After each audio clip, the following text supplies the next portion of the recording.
this time of year we begin, or at least try to start some spring cleaning around our house. Well, our next guest says while you're at it, take steps to clean up your lifestyle for better health and happiness. Welcome life coach Dara Jean Fischetti. Now, she is the author of this book right here, Supergirl Fitness.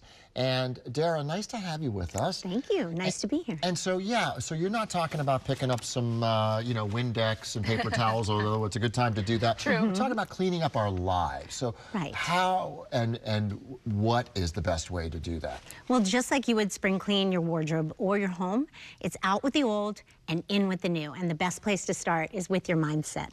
And how do we, are you talking about getting rid of bad habits, starting some new habits? You want to take inventory of the things you're doing daily, your actions, your habits, and then to ditch the things that are just not serving you and not bringing you closer to your goals. You know, the saying goes, bad habits or any habits really are hard to break. And so how do you, I mean, it sounds simple to just let go of all those habits, but what are some good tips on how to do that? Well, one of my bad habits, and I see people do this a lot, is the first 10 minutes of your day is the best time to build a positive mindset. But what do we do? Grab our phones and check email or social media, which can actually create more anxiety than positivity. So if you're going to grab your phone, that's fine. But maybe go to a positive podcast or maybe a meditation, a guided meditation. Listen to something that lifts you up before you start your day, before you begin checking your email and your inbox and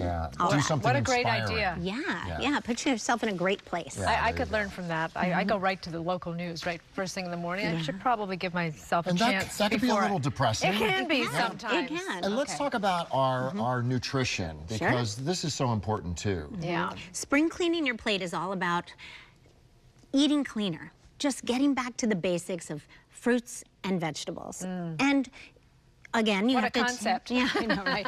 So again, you got to take inventory of what you're doing already. If you're only eating 1 to 2 servings a day, then going right up to the recommended 7 to 9 servings is going to seem like too big of a change. For sure. So start small.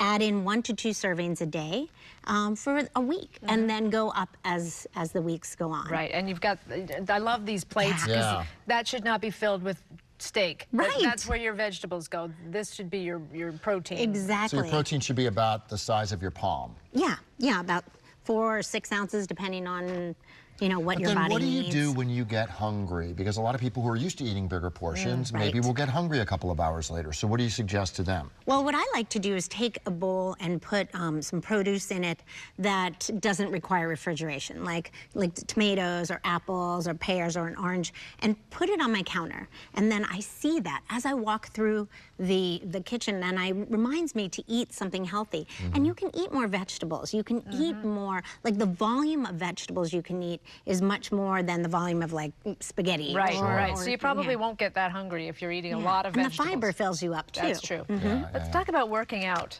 Okay, now that is my favorite and probably the most important place to spring clean, because an old, stale, boring workout is not going to do your body any good. No. You have to refresh that to get the results that you want. And if you're one of those people that likes to drive home from work and stop at the gym, and you've been doing that for a while, maybe change it up. As the months get warmer, pack a gym bag with, I have a yoga mat, some bands, a jump rope, a water bottle, a hat for, as it gets lighter. You want to keep some sunscreen with you, but, do something outside. Stop at a park on the way home and get more, variety in your workout. We were talking about this earlier. Do some walking. Walk for an hour. Walk for 30 minutes. Talk about an easy habit to get into. Yeah, no kidding. And you might find you just love it. Sometimes I have to pull my husband kicking and screaming to come for a walk with me. But then once he gets out there, he's fine. You just have to take those steps. Yes, you do. That's right. I don't have to bribe you to go for a walk. No. I like that. You're a good walker. I love walking. Well, it's the only thing I can do these days is walk. So I have to ask you, Dara. bike. I mean, I'm looking at you. I'm thinking, what is your workout plan? Because I want to. Yeah, I know. Really quickly, what's your everyday? So my everyday thing is actually I start with a walk or a jog because I have a dog and I want to get outside. But then I come back and I do some interval training. I like to use my Bosu ball, and basically I like it to be quick. Yes, me too. Yeah. So mine's quick, intense, go for it, and then I'm done. But then I'm active throughout my day. Right. Like I don't sit for more than 2 hours. Oh, good for you. Before I get moving again. Well, you look amazing. Yeah, you do. Thank you. You practice what Thank you you so preach. much. That's right, and you gave us some good tips. Her book again is called Supergirl Fitness. Dara Jean Fischetti, thanks so much. Thank you. Appreciate it. All right. Right back.